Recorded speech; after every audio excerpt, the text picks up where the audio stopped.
السلام عليكم، كي دايرين؟ لاباس عليكم؟ نتمنى تكونوا بخير وعلى خير، ومرحبا بكم في المطبخ العالمي. نتمنى تكونوا بخير. حلوى دوازتي كتجي هشيشه كتذوب، مكونات سهله وبسيطه وفي المتناول.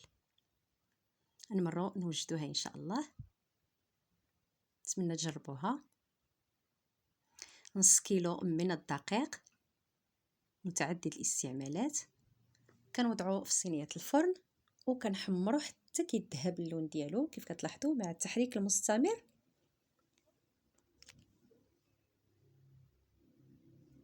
صافي غادي نخلو وغادي نخليه على جنب.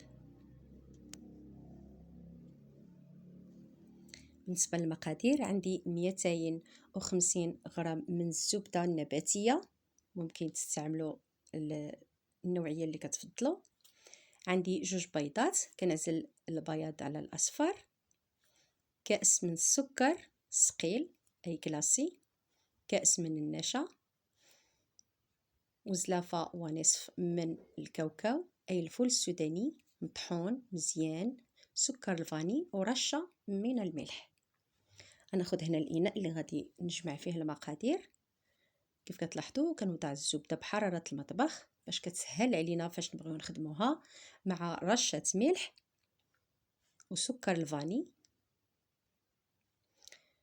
صافي بالنسبه ليا غادي نستعمل الخلاط، ممكن تستعملوا اليد ماشي مشكل. غادي نخدمها مزيان مزيان، الزبده والسكر والملح لتصحيح الذوق. صافي وغادي نضيف هنا كيف كتلاحظوا عندي كاوكاو اللي دعقته مزيان، ممكن تعوضوه باللوز ولا الكركاع حسب الرغبه.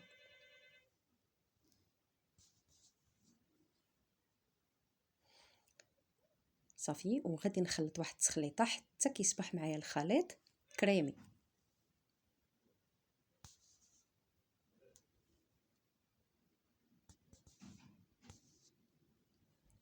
وغادي نضيف هنا 2 صفار البيض باش كيعطينا الهشاشه الحلوه ديالنا، والبياض غنخليوه حتى الاخر تزيين.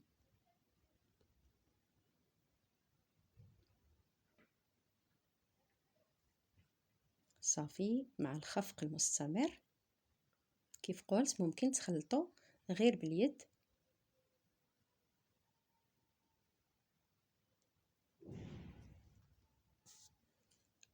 كذلك غنستعمل هنا كأس من النشا عبار العنبة اللي عندي منخول، حتى هي كتهشش معنا الحلوى.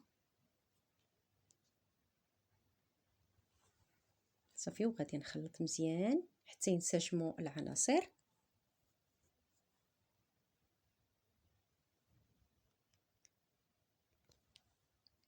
الا بغيتو تستغناو على النشا لكم الاختيار، تضيفوها في كأس من الدقيق.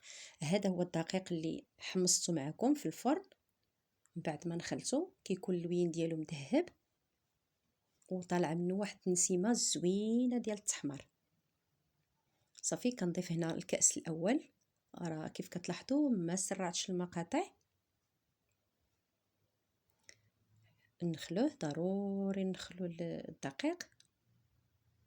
وهذا الكأس الثاني، ونخلط وعيني ميزاني مع الخليط، ما نخليوهش يكون خفيف وفي نفس الوقت ما نتقلوش. الا تقلناه فاش غنبغيو نشكلوا الحلوى غادي تعذبنا. صافي غادي نجمعها كيف كتلاحظوا هذا هو القوام ديالها، كتكون معتادله فاش كنخلطوها وكتجي رطبه في الملمس. كيف لاحظتوا راه ما ضفنالاش البيكين باودر، هي كتطلع الراسه. هذا هو القوام ديال العجين. صافي كورتها وقطعتها قطع كيف كتلاحظوا، وغادي نطلقها بالمدلك. هذا هو القوام ديالها. كنخليها واحد السنتيم. دائما هاد الحلوى هادي كنخليوها تكون عاليه ما تكونش رقيقه، هذا هو العلو ديالها، وقطعتها بهذا المرشم هذا. ممكن تستعنوا بالكأس ولا اي نوع من القطاعات لكم الاختيار. انا كتعجبني كتجي هكا صغيره وكتعطي واحد الكميه كبيره. نتمنىكم تجربوها. واخا مازال عجينه، واحد النسيمه طالعه منها غزاله. صافي غادي نستمر حتى نساليها. والكويرات اللي عندي بجنبي كيكونوا مغطين بلاستيك الغذائي باش ما كتنشفش. صافي هنا التزيين كيبقى حسب الرغبه. انا استعملت هنا اللوز إيفيلي، ممكن تستعملوا كاوكاو لكم الاختيار ولا تخليوها كما هي. بالنسبه لهاد الكاوكاو هذا غنشاركته معكم باش تشوفوه، كاوكاو الكبير، النوع اللي كيتقشر. من بعد ما حمصته في الفرن وطحنته واستعملته معكم. هنا عندي ديك البياض ديال البيضتان اللي استعملت، كندهن الوجه ديالها صافي، وكنفندها في اللوز الإيفيلي.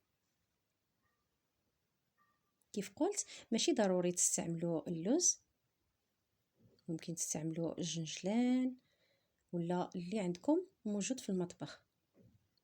صافي كنستفها هنا في صينيه الفرن.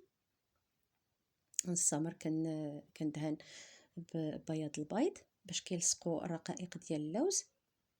وفي هذه الاثناء عندي الفرن مشعل من الاسفل 180 درجه، راه دغيا كطيب يعني بسرعه، ما نغفلوش عليها.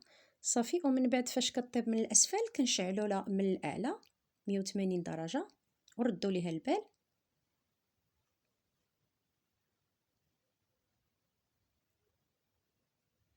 صافي غادي ندخلها الفرن. عطيتكم غير الطياب ديالها، الطريقه ديال الطياب ديالها باش ما تغفلكمش.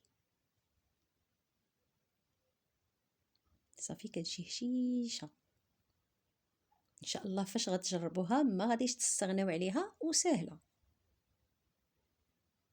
راه هشيشه غير تحاديها كتذوب. نتمنىكم تجربوها ان شاء الله. وإلا نالت اعجابكم تكتبوا لي في الكومنتير. وشكرا شكرا على الدعم.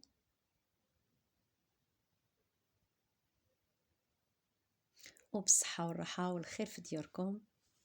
دمتم في حفظ الله، وإلى الملتقى بإذن الله.